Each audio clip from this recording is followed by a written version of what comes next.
0 is also the number of trophies Kaizer Chiefs have won in the last 7 years. And this 0 might be related to this next 0 because 0 is also the number of Kaizer Chiefs players who are going to the Africa Cup of Nations in Cameroon. I know some of you, this is coming as a shocker because you're looking at the players who were selected and you're thinking, how come they did not make the squad?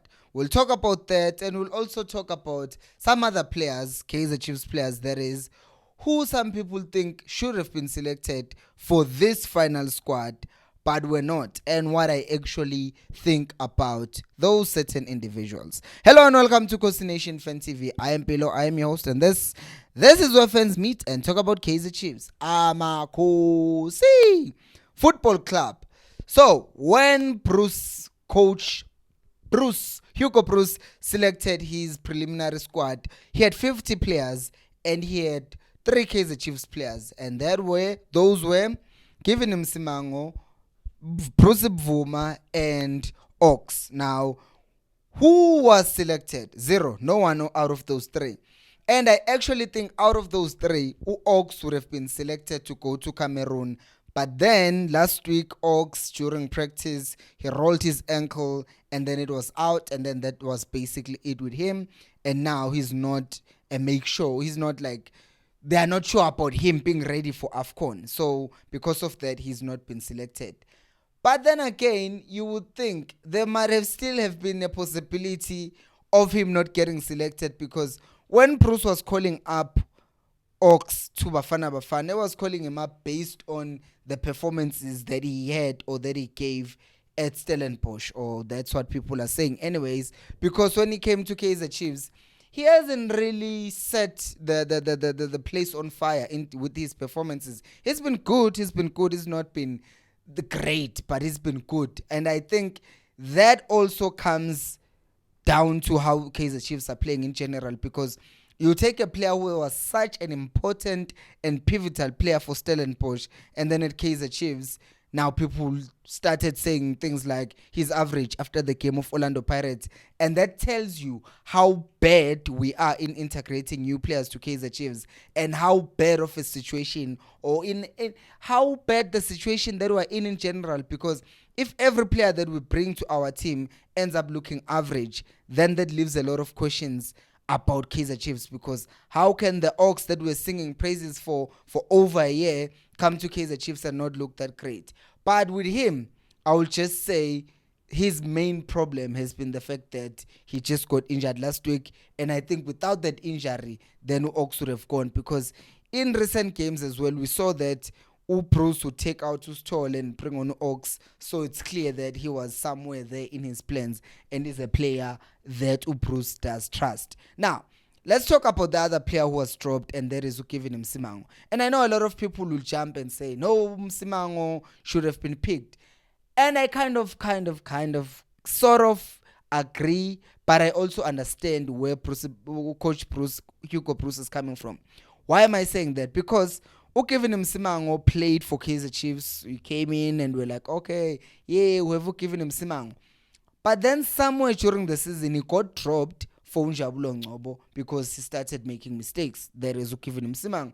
And even after returning, he didn't really convince me, really. Like, he was like giving him a 6.5 out of 10 performances. Not that it was bad, but he was not playing at his standards that we know he can reach. And making the preliminary squad was good enough. And I think he already knew that he wasn't being selected, because at 2, he posted that he's the product of grace. And then at 3, Coach Bruce announced the final squad, which is clear that, well, I know, because last I checked, when I was watching about the England squad, they were talking about how the coach will contact the players and tell them, I'm not selecting you this time because of 1, 2, and 3. So I think he already knew. But let's talk about him. He's also like Mteto. Mteto comes to Kaizer Chiefs. He was key for Stellenbosch. Same thing with Msimango. Comes from TS Galaxy, was key for them, was their captain. Comes to Kaizer Chiefs, he starts making mistakes. Why? And people who like to just defend the club all the time are going to say, oh, that's because Kaizer Chiefs is a bigger club than Stellenbosch. Kaizer Chiefs is a bigger club than TS Galaxy. So obviously they will come and their performances will drop. I'm like, really? I look at players like Abu Peter Shalulile. They came from Abu Highlands Park to Sundowns and they only got better. You look at tons of other players who have gone to teams with good coaches and those players go to those teams and got even better. I mean, Umendieta is not playing all the time for Sundowns, but when he does come on, he still performs. Why? Because there's coaching. But at Kaizer Chiefs, I've just counted 2 players. One is Ukiven Msimango. 2 is Ox. Also, not to mention Uguti, when Umart was playing for Sekukune, Bruce Vuma was coaching Bafana Bafana and he was calling up Yusuf Matu Bafana Bafana. He's playing for Kaizer Chiefs. He's no longer getting international team call-ups. And that usually happens the other way around actually. Because you play for a smaller team, you don't get called up to Bafana Bafana. You move to a bigger team like Kaizer Chiefs and you usually get called up to Bafana Bafana. But with Umart, it's been the other way around. He was getting called up, comes to Kaizer Chiefs, he stopped getting called up, and now everyone is complaining and saying Umart in Komo, Umart is always playing backward passes. We don't see Umart doing those driving runs, going forward and playing a 1-2 and combining and scoring goals anymore or creating goals. Yes, he did create goals like against Swallows and against this other game that we played. What was it? Richards Bay. But not with the flair that he had at Sekukun, which means something has happened to him. Now, all you appreciate Matt for most of the times is the fact that, he's a work rate monster. He works really hard. But there's more to Matt than just working hard. I know there's more quality in Yusuf Mart, but now all we talk about with him is just how hard he works. So then again, the question is, why do all these players are so good where they are coming from, and then at Kaizer Chiefs they look average? Once again, I will say it's the coaching. There's something that is wrong there in that club. So I said I understand where Bruce is coming from, and I'm saying that because Umsimango got dropped. But at the same time, I'm thinking, is Usbisi really better than giving him Simang? I don't think so. And I saw Gilbert posted that Usianda how many games has he played for Super Sport and all of that stuff. But I get that where he's coming from. But I also think that there's also an issue of trust with Hugo Bruce, because there are some players that he keeps on picking up because he knows that he can get a reliable performance or output from them, game in, game out. I don't think Usianda is better than Umsimang at this point. But what Usianda does have is experience, and Hugo Bruce knows that he can depend on him. Umobi is not the best right back. I mean, Solomons doesn't even start for Chiefs, but I'm sure he's a better right back than Umobi. Yet, he's still getting picked for Bafana. Why? Not because he's so prolific. He sits on the bench now because he's now starting Umtao. Is it Umtao? Yeah. But that's not the reason why Umobi is getting picked. He's still getting picked because, once again, the coach knows that he's a reliable player to him. Even the strikers, I don't get why he picked the strikers that he picked. Like, he picked both Pirate strikers. And those strikers are actually Pirates. Lepasa is on the bench. Yet he selected both Mahopa and Lepasa. Why? Once again, when we were qualifying for that other World Cup, Mahopa was playing for Bruce. When we were playing for this Afcon and the last games of the World Cup, Ulepasa was scoring. I remember even did that celebration after Clive Parker passed away. So you see that in his selection, Hugo Bruce, there's also him trying to pick the players that he trusts, because we saw that in the game against, what was this? Was it Bulgaria? I forgot what's their name. But he picked a squad in Orlando Stadium, and then they ended up giving the game away, and then it ended up being 2-2. And then we had to go away in that game, and then he picked the squad of players that he truly trusts, because when he tried to experiment with other players that he knows they are good, they didn't give him the output that he wanted. So then he picked the players that he thinks are good enough to be in his squad. And me, personally, I will say this.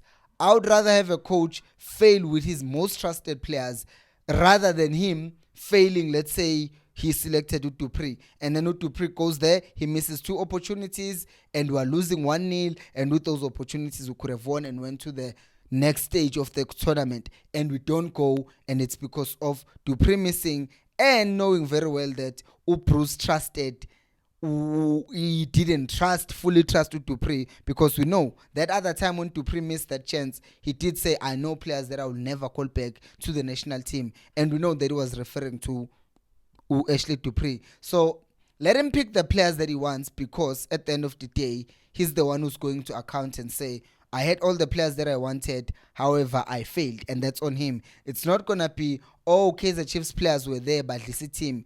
On the bright side, we do have the fact that ngizokhuluma ngakho later on. Let's stop that for now and go to the other player, which is Prosip Vuma. Prosip Vuma has been good for us. He's played 3 games and once again kept clean sheets in all those 3 games, but he's not selected. Even Uptelezwe Pirate, who did have a bad game against SuperSport, one clear mistake, but now he was having good games before. But at the end of the day, it's Ronwen Williams, understood, because he's the captain of the club and he's been doing well for Sundowns. And with Sundowns, you have Ugos, he's been doing good for SuperSport. And then there's Uvelimoto. That one I don't get. I'm not going to lie to you. I don't get why Uvelimoto is selected ahead of Prosip Vuma, because I would say it's once again that issue of who do I trust. But once again, whenever Velimoto has played for Bafana, he hasn't really showed anything that is like, yeah, I'm prolific. I've seen him almost make a mistake because he was getting too comfortable on the ball. And even Abalandeli was starting to say the second goalkeeper of Amazulu is better than Velimoto. So that is interesting that he actually chose Velimoto. But I think what it comes down to is having a squad of players who have been with him throughout the Afcon qualifiers, throughout the World Cup qualifiers. So I know people will say, but doesn't it matter that you are currently performing? Yeah, well, it seems like it doesn't, because from the experiments that he has done, Uprus, he hasn't seen that players who are currently performing do well for him. So we rather have players who have played really well for him in a long term. On the bright side though, do subscribe to the channel, do like the video. On the bright side, we have Kaizer Chiefs. We had the coach saying after the game against Sekhukhune, they will give players 10 to 12 days of rest. So that means the players will come back on the 13th of January. And basically, since the Afcon ends around the 13th of what's the month? The 13th of Feb. That means we have a month to prepare for our next game, which I think will be the Telecom Knockout. I mean, is it the Telecom Knockout? No, it's the Nedbank Cup. We'll have a month. That's equivalent to a preseason. So, on the bright side, we have all our players available for that preseason or pre-second half season kind of thing. So everyone will be there. And I don't want to hear excuses. Oh, Calvin Johnson did not have a preseason. He's about to have a preseason. And he's been having 2 weeks between games in any case. So that's the bright side. And we shall see what ends up happening. Do you agree with Hugo Bruce in terms of omitting the Kaizer Chiefs players? Out of the 3 that were omitted, which one do you think should have been picked? Or even out of the 3 that were not even picked, which ones do you think should have been picked? In general also, with regards to South African players in general, who else do you think should have been picked but was not picked by Hugo Bruce? Do let me know down in the comment section below. Thank you so much for watching, and until next time, remember, equals Alpelu Moy.